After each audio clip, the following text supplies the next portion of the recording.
Hello dear students, ఈరోజు వచ్చేసి సైకాలజీని మొత్తం కూడా ర్యాపిడ్ రివిజన్ చేసేటువంటి ప్రోగ్రాం పెట్టుకుంటాం మనం. ఆ ర్యాపిడ్ రివిజన్ చేసేటువంటి ప్రోగ్రాంలో భాగంగా వెరీ ఫస్ట్ లెసన్ ఏది ఉందో శిశు అధ్యయన పద్ధతుల నుంచి ఇక టోటల్ సిలబస్ అంతా రౌండప్ చేద్దాం. ఇంపార్టెంట్ టాపిక్స్ అన్నీ ఫస్ట్ చాప్టర్లో శిశు అధ్యయన పద్ధతులు తీసుకుంటున్నా నేను. శిశు అధ్యయన పద్ధతులు అంటే ఇక్కడ శిశువు యొక్క ప్రవర్తనను అధ్యయనం చేయడానికి, శాస్త్రీయ పద్ధతులు అధ్యయనం చేయడానికి ఏర్పడినటువంటివి. ఈ శిశు అధ్యయన పద్ధతుల్లో మనకి ఏమేమి కనిపిస్తున్నాయి మనకి ఇక్కడ అంటే అంతఃపరీక్షణ కనిపిస్తుంది. మనం ప్రతిదీ టాపిక్ అంతా పాఠం చెప్పినట్టు చెప్పాం, స్పీడ్ పెంచుతున్నాం కాబట్టి అంతఃపరీక్షణ అనేటువంటి ఒక పద్ధతి ఉంది. ఈ అంతఃపరీక్షణను మనం ఇంగ్లీష్లో ఇంట్రాస్పెక్షన్ అంటాం. అంతఃపరీక్షణ అనగానే మీకు ఏమేమి గుర్తు రావాలి తల్లి అంటే ఇంట్రాస్పెక్షన్ అనే ఇంగ్లీష్ వర్డ్ ఇంట్రో అండ్ స్పియర్ అనే రెండు లాటిన్ పదాల నుండి రావడం జరిగింది. ఇంట్రో అండ్ స్పియర్ అనే రెండు లాటిన్ పదాల నుంచి గుర్తు రావడం జరిగింది. ఇంట్రో అంటే తనలోకి తాను, స్పియర్ అంటే గమనించుకోవడం, పరీక్షించడం, వాచింగ్, అబ్జర్వేషన్ చేయడం, ఇవన్నీ దాని మీనింగ్స్. మరి ఇలాంటి లాటిన్ పదాలు మీకు సైకాలజీలో మోరస్ అనేటువంటి లాటిన్ పదం కనిపిస్తుంది. మోరస్ అంటే ఏంటంటే యూనివర్సల్ పాత్వే, అందరి దారి. ఈ మోరస్ అనే పదం నుంచే మొరాలిటీ అనే పదం వచ్చింది, మోరల్ డెవలప్మెంట్ అనే పదం వచ్చింది. అదే విధంగా తీసుకున్నట్లయితే అడాల్సేర్ అనేటువంటిది అడాలసెన్స్ కారణమవుతుంది. ఈ లాటిన్ పదం ఏదైతుందో అడాల్సేర్ అనేది ఇది కూడా లాటిన్ పదమే. అదేవిధంగా ప్యూబర్టస్ అనేటువంటిది ఉంది. ప్యూబర్టస్ అనే దానికి అర్థం ఏమిటి అని అంటే to grow into maturity. ఈ ప్యూబర్టస్ నుంచి ప్యూబర్టీ అనేటువంటి ఇంగ్లీష్ వర్డ్ వచ్చింది. ప్యూబర్టీ అంటే ఇవ్వడం. అడాల్సేర్ అంటే అర్థం to grow into maturity. అడాల్సేర్ అంటే to grow into maturity అని అర్థం.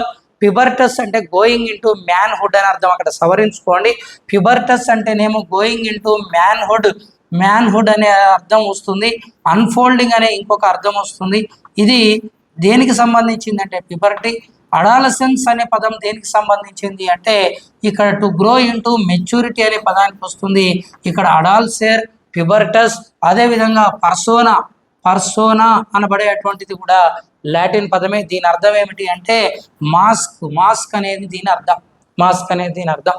సో మోరస్, అడాల్సేర్, ప్యూబర్టస్, పర్సోనా ఇలాంటివన్నీ కూడా ఎక్కడి నుంచి మూవర్ అంటే కదలిక. దీని నుంచి మోటివేషన్ అనే పదం వచ్చింది. ఎమోవర్ అనే పదం నుంచి ఎమోషన్ వచ్చింది.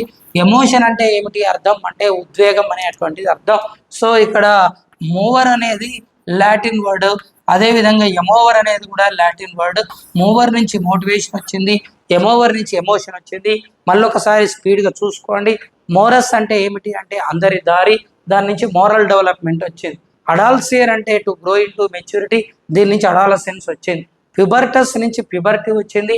ప్యూబర్టస్ అంటే అర్థం manhood, going in to manhood, unfolding. Persona నుంచి పర్సనాలిటీ వచ్చింది. పర్సోనా అంటే అర్థం ఏమిటి అంటే మాస్క్. మూవర్ అంటే కదలిక, మూవర్ నుంచి మోటివేషన్ అనే పదం వచ్చింది. ఎమోవర్ అంటే ఉద్రిక్తం చెందుట, ఎమోవర్ నుంచి ఎమోషన్ అనే పదం వచ్చింది. కట్ చేసేస్తే ఇక్కడ మనం అంతఃపరీక్షణ అనే ఒక లాటిన్ పదాలు, ఇంట్రో, స్పియర్ అనేవి కూడా లాటిన్ పదాలే. ఇంట్రో అంటే ఏమిటి అంటే తనలోకి, స్పియర్ అంటే ఏమిటి అంటే గమనించుకొనుట. మరి ఇక్కడ ఇంట్రో, స్పియర్ అనేటువంటి ఈ రెండు కూడా లాటిన్ పదాలు. ఇక్కడ మన డిస్కషన్ అంతఃపరీక్షణ అనగానే గుర్తుకు రావాల్సిన వ్యక్తి ఎవరు అంటే సెయింట్ అగస్టిన్. దేశం ఇటలీ దేశానికి సంబంధించిన మరొక మేడం ఎవరు అంటే మాంటిస్సోరీ. గతంలో మాంటిస్సోరీ గురించి ఏమడిగాడు అంటే మాంటిస్సోరీ యొక్క విద్యా విధానాలు అడిగాడు. మాంటిస్సోరీ యొక్క విద్యా విధానాలు ఏమిటి అంటే జ్ఞానేంద్రియ ప్రత్యక్షం, చొరవ, స్వేచ్ఛ, ఆత్మ ప్రకటన అనేది 2016లో బిట్ అయింది. ఆత్మ ప్రకటన అనేది ఎవరి విద్యా విధానంలో భాగంగా ఉందని మాంటిస్సోరీ విద్యా విధానంలో. సో మాంటిస్సోరీ విద్యా విధానంలో జ్ఞానేంద్రియ ప్రత్యక్షం, చొరవ, స్వేచ్ఛ, ఆత్మ ప్రకటన అనేటువంటివి ఇక్కడ ఇవ్వడం జరిగింది. మాంటిస్సోరీ దేశం ఇటలీనే, సెయింట్ అగస్టిన్ దేశం కూడా ఇటలీనే. ఈ సెయింట్ అగస్టిన్ అనేటువంటి క్రిస్టియన్ మతాధిపతి అయినటువంటి ఈ సెయింట్ అగస్టిన్ అంతఃపరీక్షణ విధానాన్ని ప్రవేశపెట్టాడు. అంతఃపరీక్షణ నుంచి వచ్చిన వాదం ఏది అని అడుగుతున్నాడు.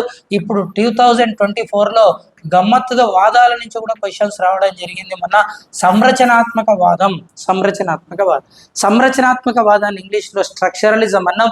ఇది రీసెంట్గా క్వశ్చన్ కూడా రావడం జరిగింది మన 22nd రోజున.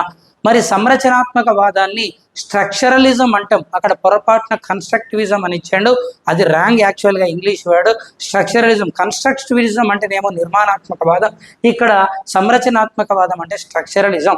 ఈ సంరచనాత్మక వాదాన్ని ప్రవేశపెట్టిన వ్యక్తి ఎవరు అంటే విలియం వూంట్. క్వశ్చన్ చూడండి ఎంత డిఫరెంట్గా వస్తుందో. ఇక్కడ వూంట్ అంటేనేమో సంరచనాత్మకవాదం దేని మీద డిపెండ్ అయిందంటే అంతఃపరీక్షణవాదానికి ఆద్యుడు ఎవరు అంటే సెయింట్ అగస్టిన్ చెప్పింది అంతఃపరీక్షణవాదం అయితే, సంరచనాత్మకవాదం చెప్పింది వూంట్ చెప్పిన సంరచనాత్మకవాదం, సెయింట్ అగస్టిన్ చెప్పిన అంతఃపరీక్షణ మీద ఆధారపడింది. ఈ రెండింటికి అతి కీలకమైన పదాలు ఏమిటి అంటే చేతనం అనే పదాలు కీలకమైనవి. చేతనానికి సంపూర్ణమైన వ్యతిరేకమైన పదం ఏమిటి అంటే అచేతనం గురించి వివరించింది ఎవరు అంటే సిగ్మండ్ ఫ్రాయిడ్. సబ్జెక్ట్ ఇట్లా డిస్కస్ చేయాలి, ఎగ్జామ్లో ఏది బిట్ అవుతుంది అనేది మనం ఎక్స్పెక్ట్ చేయలేము. కాబట్టి అచేతనం అనే వాదాన్ని సైకాలజిస్ట్గా చెప్పింది ఎవరు అంటే సిగ్మండ్ ఫ్రాయిడ్ అనే వ్యక్తి చెప్పడం జరిగేది. కట్ చేస్తే ఇక్కడ చేతనం గురించి చెప్పింది ఎవరు అంటే వూంట్, అచేతనం గురించి చెప్పింది ఎవరు అంటే సిగ్మండ్ ఫ్రాయిడ్ చెప్పడం జరిగింది. Okay, it's very very clear. ఇంతకు అంతఃపరీక్షణ అంటే ఏందనేది మనం చర్చించలే. ఒక వ్యక్తి చేతనములో ఉండి తన అనుభవాలు తానే గుర్తుకు చేసుకుంటే దాన్ని అంతఃపరీక్షణ అని అంటాం. అంటే ఇప్పుడు నేనే ఉన్నా, నా 10th క్లాస్ విషయాలు ఏమున్నాయని నా విషయాలను చేతనంలో ఒకసారి గుర్తు చేసుకోవాలని అప్పటి విషయాలను జ్ఞప్తికి చేసుకునే ప్రస్తుత ప్రక్రియను మనం ఏమని పిలుస్తాం మనం అంటే ఇక్కడ మనం అంతఃపరీక్షణ అంటే. అంతఃపరీక్షణ మీద ఎన్నో అప్లికేషన్స్ ఇవ్వవచ్చు. ఒక ఉపాధ్యాయుడు విద్యార్థిని ఏ విధంగా అర్థమవుతుంది సబ్జెక్టు వివరించమనంటే పిల్లవాడు లేచి సమాధానాలు చెప్పడం అన్నది ఏమిటి అంటే అంతఃపరీక్షణ. ఒక రోగి తన యొక్క రోగగ్రస్తమైనటువంటి అంశాలు ఏ విధంగా రోగంతో బాధపడుతున్నాడంటే ఆ రోగి వివరిస్తున్నాడు అంటే ఇది అంతఃపరీక్షణ. అదేవిధంగా తీసుకున్నట్లయితే ఒక కార్మికుడు రైతు తను వర్ష నష్టానికి కారణమైనటువంటి వర్షం వల్ల తన పంట మొత్తం నష్టం జరిగిన నష్టం గురించి ఆ రైతు తనకు చేసిన కష్టాన్ని మొత్తం తన అనుభవాలను వివరిస్తే అంతఃపరీక్షణ అంటాం. అంతఃపరీక్షణకు మరొక పేరు స్వీయ పరిశీలన, ఆత్మ పరిశీలన, గత అనుభవాల పరీక్ష, ప్రయోక్త ప్రయోజ్యుడు ఒక్కటిగా గల పద్ధతి అంటాం. ఇంతసేపు మనం చర్చించిందంత అంతఃపరీక్షణ. పరిశీలన అనేటువంటి ఈ విధానంలో ఏమని చెప్తున్నాడంటే ఒక వ్యక్తి తను ఒక విషయ సంసిద్ధతతోటి క్షుణ్ణంగా క్లియర్గా అబ్జర్వ్ చేస్తే దాన్ని మనం ఏమని పిలుస్తున్నాము అంటే ఇక్కడ పరిశీలన అంటాం. పరిశీలనలు ఇక్కడ 4 రకాలు ఉన్నాయండి.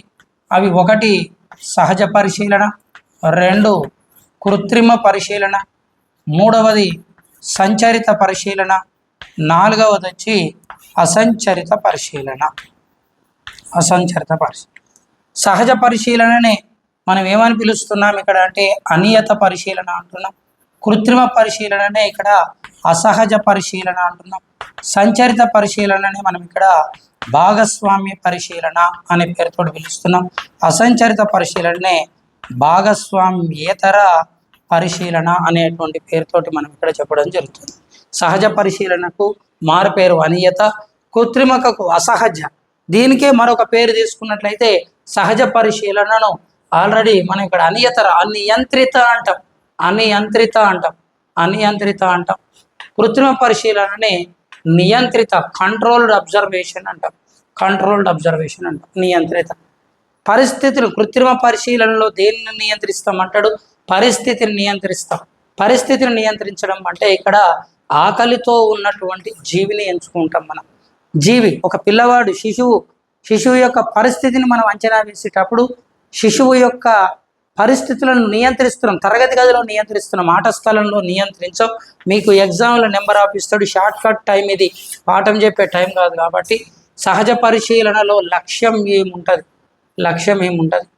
అదేవిధంగా సహజ పరిశీలనలో పరిస్థితులు ఏ విధంగా ఉన్నాయి, పరిశీలనలో ఇక్కడ భాగస్వామ్యం ఉండడా దీన్ని బేస్ చేసుకొని మనం ఎగ్జామ్లో చేయొచ్చు. టెక్నిక్స్ ఇవి మీ పుస్తకంలో కూడా రాసిచ్చిన క్లియర్గా. సో సహజ పరిశీలనలో పరిస్థితులు ఎట్లున్నాయి, లక్ష్యం ఉందా లేదా అంటే లక్ష్యం ఉండదు. ఇప్పుడు దీని మీద ఎగ్జామ్లో బిట్ ఎట్లా రావచ్చు సార్ అంటే జరిగిన ప్రమాదాన్ని ఒక వ్యక్తి గమనించడం ఏ పరిశీలన అంటాడు. జరిగిన యాక్సిడెంట్ యాక్సిడెంట్ జరిగితే చూడాలి అని చెప్పి ఆ ఉద్దేశంతో బయటికి రాడు. అది అనుకోకుండా జరిగింది, లక్ష్యం లేదు. ఎక్కడనైతే లక్ష్యం ఉండదో అది ఏ పరిశీలన అంటే సహజ పరిశీలన. కట్ చేస్తే పరిస్థితులు ఎట్లున్నాయి సహజ పరిశీలన అంటే పరిస్థితులు సహజంగా ఉన్నాయి. సహజంగా ఉంటే రైట్ వేద్దాం, కృత్రిమంగా ఉంటే రాంగ్ వేద్దాం. భాగస్వామ్యం ఎవరితోనైనా వెంట ఉండి గమనిస్తున్నాడు అంటే నో, లేదు. పిల్లలు ఆడుకుంటుంటే తాను ఆటలో పాల్గొనకుండా దూరంగా ఉండి సహజంగా వాళ్ళు ఆడుతుంటే గమనించిండు కాబట్టి ఇది సహజ పరిశీలన. నెక్స్ట్ కృత్రిమ పరిశీలనలో పరిస్థితులు ఎట్లా ఉన్నాయి అంటే లక్ష్యం ఏముంది అంటే లక్ష్యం ఉందా లేదా అంటే లక్ష్యం ఖచ్చితంగా ఉంటుంది. ఫర్ ఎగ్జాంపుల్ గెస్టాల్ట్ సిద్ధాంతాలు చెప్పినటువంటి కోహిలర్ అనేటువంటి ఆ మహాశయుడు చింపాంజీలను గమనించేటప్పుడు వాటి ప్రవర్తన ఏ విధంగా ఉంటుందని ముందే లక్ష్యం పెట్టుకుండు కాబట్టి అభ్యసన సిద్ధాంతాలన్నీ ఏ పరిశీలన ఎగ్జామ్లో అడిగాడు, కృత్రిమ పరిశీలన. కట్ చేస్తే పరిస్థితులు ఏ విధంగా ఉంటాయంటే ఇక్కడ సహజంగా ఉండవు. సహజంగా ఉంటేనే రైట్ వేస్తాం మనం, సహజంగా ఉండకపోతే రాంగ్ వేస్తాం. మరి అదే విధంగా తీసుకుంటే భాగస్వామ్యం, మరి కృత్రిమ పరిశీలనలో భాగస్వామ్యం ఉండొచ్చు, ఉండకపోవచ్చు, అది పెద్ద విషయం కాదు. సో ఇక్కడ పరిశీలనలో ఏమేమి ఉన్నాయంటే లక్ష్యం ముందుగా నిర్ణయించుకుంటాడు, పరిస్థితులు సహజంగా ఉండవు. సంచరిత పరిశీలనలో లక్ష్యం ఉంటుంది, పరిస్థితులు సహజంగా ఉంటాయి, వెంట ఉండి గమనిస్తాడు. ఫర్ ఎగ్జాంపుల్ ఆటవిక తెగల యొక్క ప్రవర్తనను గమనించడానికి ఒక సామాజిక శాస్త్రవేత్త వాళ్ళతో పాటు కొన్ని సంవత్సరాలు కలిసి జీవిస్తూ వారి యొక్క సంస్కృతి ఏ విధంగా ఉంటుందని చెప్పి గమనించడం ఈ క్రింది ఏ పరిశీలన అంటే సంచరిత పరిశీలన. అమెజాన్ అడవులలో ఒక వ్యక్తిని సాహసోపేతమైన చర్యల కొరకు కొంతమంది లెజెండ్స్ని తీసుకుపోయి గమనిస్తున్నారు. అక్కడ పరిస్థితులు సహజంగా ఉంటాయి, మరి భాగస్వామ్యం వెంట ఉండి గమనిస్తున్నారు, లక్ష్యం అనేది ముందుగా నిర్ణయించుకొని ఉంటారు. కాబట్టి ఈ 3 సవ్యం అవుతుంది, సంచరిత పరిశీలన అవుతుంది. ఇది మీ కోడ్గా పెట్టుకోండి. ఎగ్జామ్లో ఒక బిట్ అడగవచ్చు, పిల్లలు ఎక్కడ ప్రయోగశాలలో వాళ్ళు చేసే ప్రవర్తనను గమనిస్తే ఏ పరిశీలన అంటే ప్రయోగశాలలో పిల్లల ప్రవర్తనను వెంట ఉండి చూస్తుండు కాబట్టి భాగస్వామ్యం, పరిస్థితులు వాళ్ళు చేసేటప్పుడు సహజంగా ఉన్నారు, లక్ష్యం అనేది ఉంది, ఆ పిల్లలు ఎట్లా చేస్తున్నారని గమనిస్తుండ్రు కాబట్టి అబ్జర్వేషన్ చేస్తున్నాడు. కట్ చేస్తే అసంచరిత పరిశీలనలో లక్ష్యం నిర్ణయించుకోబడుతుంది, పరిస్థితులు సహజంగానే ఉంటాయి కానీ వెంట ఉండడు. అందుకోసం భాగస్వామ్యేతర ఆడుతున్నటువంటి క్రికెట్ ఆటగాళ్ళ ప్రవర్తనను ఎక్కడో ఉన్న మ్యాచ్ రెఫరీ గమనిస్తుంటే ఇది భాగస్వామ్యేతర. అదేవిధంగా ముఖ్యమైనటువంటి పట్టణాలలో ఎవరైనా ఉగ్రవాద చర్యలు చేస్తున్నారా లేదా అని సహజ పరిస్థితులు ఉన్నాయి, లక్ష్యం ముందుగానే నిర్ణయించుకున్నాడు. ఎందుకంటే ఉగ్రవాద చర్యలు అనేది వాళ్ళ ఉద్దేశం, అంతే తప్ప వేరొకటి ఉండదు. అక్కడికి వచ్చి ఉగ్రవాద చర్యలు జరుగుతున్నాయా లేదా అని ఒక మెయిన్ సిటీలో గమనించాలి తప్ప మరి పండ్లు డజన్ ఎంతకి ఇస్తున్నారు, అరటి పండ్లు ఎంతకు అమ్ముతున్నారు ఇవి చూస్తానికి రాలే. మొత్తం అక్కడ ఎన్ని పూల దుకాణాలు ఉన్నాయి, ఎన్ని కొబ్బరికాయల దుకాణాలు, ఇవి కాదు లక్ష్యం. అట్లా ఏది పడితే అది గమనిస్తే అది సహజ పరిశీలన అయితే. యాదృచ్ఛికంగా అది కూడా అడగవచ్చు. ఏదో ఒక పార్కు వెళ్ళినటువంటి పిల్లవాడు ఆ పార్కులో వివిధ రకాల చెట్లను, ఆడుతున్న వ్యక్తులను, జంతువులను అన్నింటి గమనిస్తే అది ఏ పరిశీలన అంటే సహజ పరిశీలన. సో ఇక్కడ భాగస్వామ్యం మాత్రం ఉండదన్నమాట. దీనికి మంచి ఎగ్జాంపుల్స్ మీ పుస్తకాల్లో కూడా ఇచ్చాను. తిమింగలం యొక్క ప్రవర్తనను గమనించడానికి తిమింగలానికి కెమెరాను బిగించి నీటి అడుగులో దాని ప్రవర్తనను గమనిస్తే అది ఏ పరిశీలన కిందకి వస్తుంది అంటే వెంట లేడు కాబట్టి భాగస్వామ్యేతర పరిశీలన కిందకి వస్తుంది. దీనికి ఉన్న లోపమైంది పరిశీలన కంటే గమనించే వ్యక్తి ఎట్లా ఉంటే కనిపించే విషయం అట్లే కనిపిస్తుంది కాబట్టి దీన్ని ఈగో ఇన్వాల్వ్మెంట్ అంటాం. దీనిని ఈగో ఇన్వాల్వ్మెంట్ అనేటువంటి పేరుతోటి మనం దీనికి ఉన్న లోపం. ప్లస్ ఏంటంటే అబ్జర్వ్ చేసే వ్యక్తి ఏ పరికరంతో పని లేదు, డబ్బులతో పని లేదు. అబ్జర్వ్ చేసే వ్యక్తి యొక్క అనుభవం గొప్పదైతే ఆ వ్యక్తి యొక్క ప్రవర్తన చాలా ఈజీగా గుర్తుపడతాడు. సో ఇది ప్లస్ పాయింట్ ఏంటంటే తక్కువ ఖర్చుతో తక్కువ సమయంలో అనుభవజ్ఞుడైన వ్యక్తి ఎంత విషయాన్నైనా గ్రహించగలుగుతాడు, అది ప్లస్ పాయింట్. మైనస్ ఏంటంటే దీనికి ఈగో ఇన్వాల్వ్మెంట్ గలదు. కేస్ స్టడీ, ఈ యొక్క కేస్ స్టడీ అనేటువంటి దీనిని ప్రవేశపెట్టినటువంటి పర్సన్ ఎవరు అంటే సిగ్మండ్ ఫ్రాయిడ్ ప్రవేశపెట్టండి కేస్ స్టడీ. ఈ కేస్ స్టడీనే సమగ్ర అధ్యయన పద్ధతి అంటాం. సమగ్ర అధ్యయన పద్ధతి అంటాం కేస్ స్టడీని ఏమంటాం? సమగ్ర అధ్యయన పద్ధతి. దీనినే వ్యక్తి చరిత్ర అని పిలుస్తాం. దీని మీద నుంచి అనేక సార్లు ప్రశ్న అడగడం జరిగింది. ఒక వ్యక్తిని కంప్లీట్గా అర్థం చేసుకొని గమనించి ఆ వ్యక్తి ప్రవర్తన ఏంది, అతనిలో లోపం ఏందో గుర్తించి ఆ లోపాన్ని నివారించే పద్ధతి పేరే ఏంటిదంటే కేస్ స్టడీ. మళ్ళీ రిపీట్ చేస్తున్నాం, ఒక వ్యక్తి ప్రవర్తనను మొత్తం గమనించి అతనిలోని లోపాన్ని గమనించి దాన్ని సరి చేసే పద్ధతి పేరే కేస్ స్టడీ. ఈ కేస్ స్టడీలో 2 దశలు ఉన్నాయి. అది ఒకటవది లోప నిర్ధారణ దశ, డయాగ్నోస్టిక్ స్టేజ్. రెండవ దాని పేరు లోప నివారణ దశ, లోప నివారణ దశ. ఓకే, 2 దశలు ఉన్నాయి, లోప నిర్ధారణ దశ, లోప నివారణ దశ. ఈ లోప నిర్ధారణలో సమస్య ముఖ్యంగా కేస్ స్టడీ ఎవరికి అవసరం అని అంటుంటాడు. కేస్ స్టడీ ఎవరికి అవసరం అంటే సగటు ప్రజ్ఞ తప్ప, సగటు ప్రజ్ఞ ఉన్నవాళ్ళు తప్ప, సాధారణ వ్యక్తులు తప్ప అందరికీ అవసరమే, అందరికీ అవసరం. అంటే ఆ లెక్క ప్రకారం ప్రతిభావంతుల మీద కూడా కేస్ స్టడీ అనే దానిని నిర్వహిస్తూ ఉంటుంటారు. సో ఇది కూడా మనం క్రైటీరియాలోకి తీసుకోవాల్సి ఉంటుంది. ఓకే, మరి ఇలా ఎవరిలో ఉన్నటువంటి వైఫల్యం ఎందుకు గుర్తించి ఈ కేస్ స్టడీలో సమాచార సేకరణ ఇంపార్టెంట్.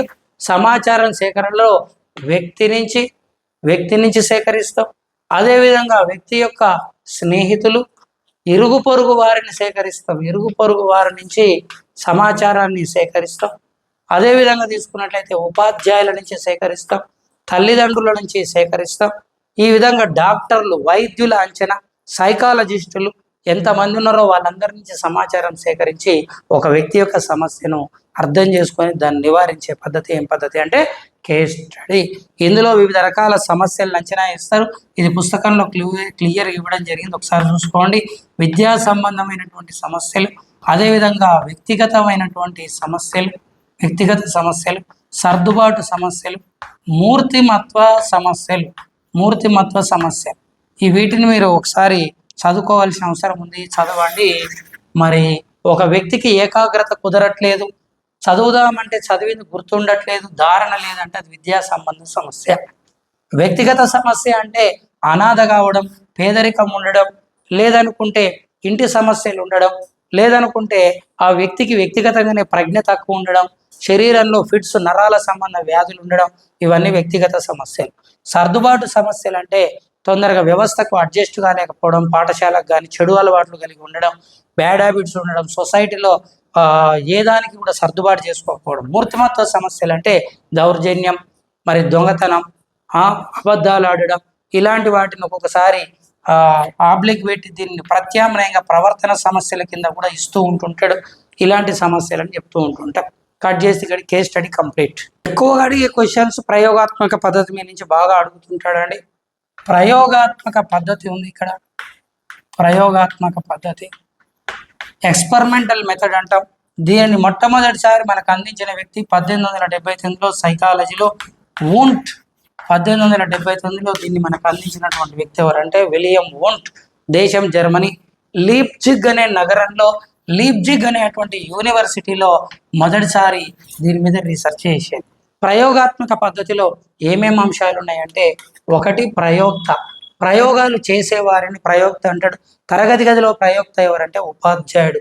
ప్రయోజ్యుడు ఎవరంటే ఎవరిపై ప్రయోగాలు జరుగుతుందో వాళ్ళను ప్రయోజ్యుడు అనేటువంటి పేరుతో పిలుస్తుంటాం. పరిసరాల నుంచి వచ్చేదాన్ని ఏమని పిలుస్తామంటే ఉద్దీపన. పరిసరాలకు స్పందన, జీవి నుంచి వచ్చేదాన్ని ఏమంటామంటే ప్రతిస్పందన. ఇందులో నుంచి ఈ 2 కూడా గతంలో బిట్టయినాయి. పరిసరాల నుండి వచ్చేది ఏది అంటాడు, పరిసరాల నుండి వచ్చేది ఉద్దీపన. జీవి నుండి వచ్చేది ఏది అంటాడు, జీవి నుండి వచ్చేటువంటి ప్రతిస్పందన. ఈ 2 గతంలో బిట్టు కావడం జరిగింది. కట్ చేస్తే ఇక్కడికి మన డిస్కషన్ నెక్స్ట్ చరాలు. నెంబర్ ఆఫ్ టైమ్స్ క్వశ్చన్స్ అడిగే దీని మీద నుంచే, చరాల మీద నుంచి నెంబర్ ఆఫ్ టైమ్స్ క్వశ్చన్ అడిగి. ఈ చరాలలో ఒకటవది స్వతంత్ర చరం, రెండవది పరతంత్ర చరం, మూడవది జోక్యచరం. ఫస్ట్ మాట్లాడుతున్న జోక్యచరంలో నేను మాట్లాడుతున్నది ఏంటంటే, ఈ ప్రయోగాత్మక పద్ధతిలో మనం దేనిని అదుపులో తీసుకోలేము అంటే జోక్యచరాన్ని అదుపులో తీసుకోలేము. ఎందుకు తీసుకోలేమంటే జోక్యచరం అనేది ఏదైతే ఉందో అది ఎప్పుడు వస్తుందో, ఎట్లా వస్తుందో, ఏ విధంగా వస్తుందో తెలియదు. పరీక్ష వాయిదా పడడం వల్ల ప్రతిభావంతుడైన విద్యార్థి చదువు మీద ఆసక్తి కోల్పోయి ఫెయిల్ అయ్యాడు. పరీక్ష వాయిదా పడడం అనేది జోక్యచరం. అత్యంత గొప్ప అథ్లెట్ అనుకోకుండా కరోనా వ్యాధి బారిన పడి అతను ఆడకపోవడం వల్ల ఇతర జట్టు గెలిచింది, ఈ జట్టు ఓడిపోయింది.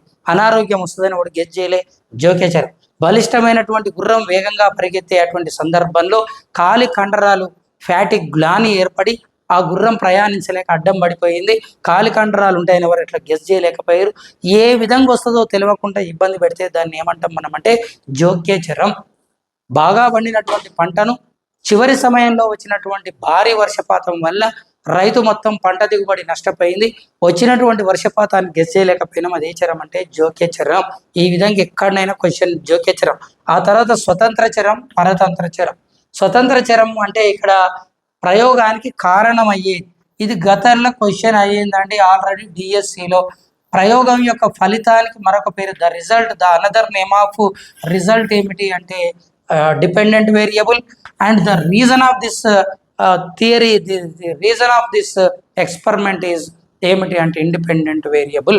స్వతంత్ర చరం ఏమిటంటే కారణం, పరతంత్ర చరణం ఏంటంటే ఫలితం. కాబట్టి ప్రయోగాత్మక పద్ధతి అంటే the inter relation between independent and dependent variables.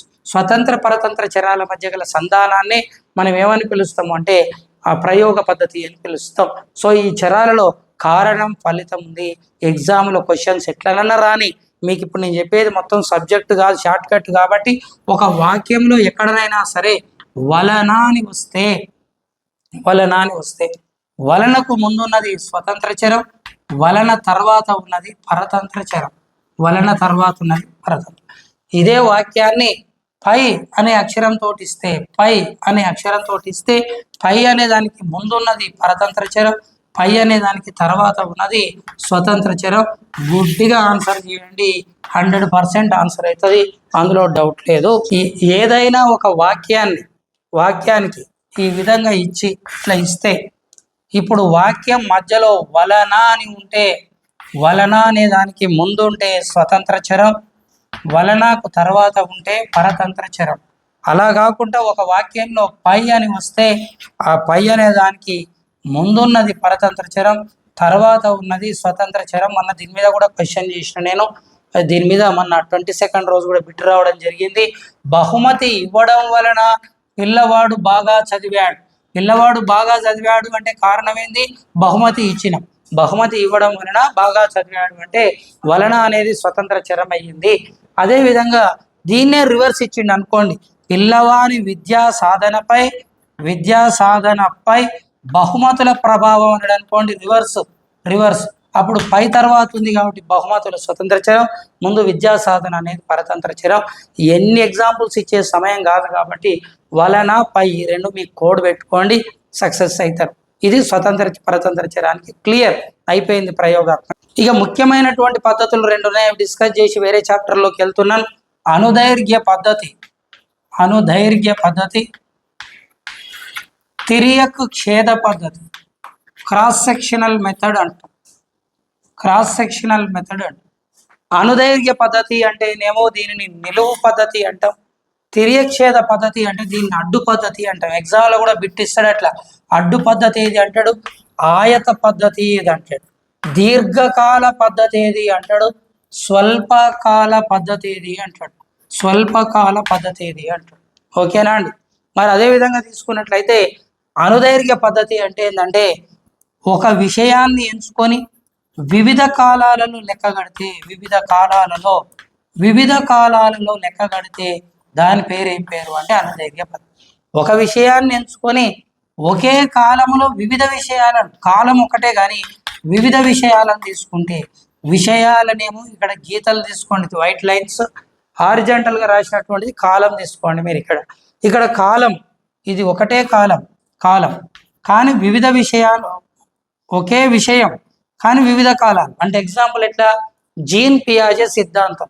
ఒక పిల్లవాడిని ఎంచుకున్నాడు, 2 నెలలప్పుడు ఎట్లున్నాడు, 4 నెలలప్పుడు ఎట్లున్నాడు, 8 నెలలప్పుడు, 12, 16, ఈ విధంగా వివిధ నెలలు లేదా సంవత్సరాల వారిగా ఒకే వ్యక్తిని వివిధ సంవత్సరాలను లెక్క కడితే అది అనుదైర్ఘ్య పద్ధతి, దీర్ఘకాల లేదా ఆయత పద్ధతి, షార్ట్ అండ్ స్వీట్గా.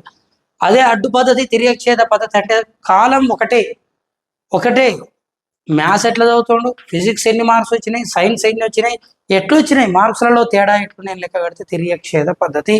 ఈ విధంగా మనం అడ్డు పద్ధతి ఏమో తిర్యక్షేద, దీనికే స్వల్పకాలిక, అనుదైర్ఘ్య పద్ధతి దీర్ఘకాలిక. భారతదేశ ఆర్థిక ప్రగతి వివిధ పంచవర్ష ప్రణాళికలలో ఎట్లుందంటే అనుదైర్ఘ్య పద్ధతి.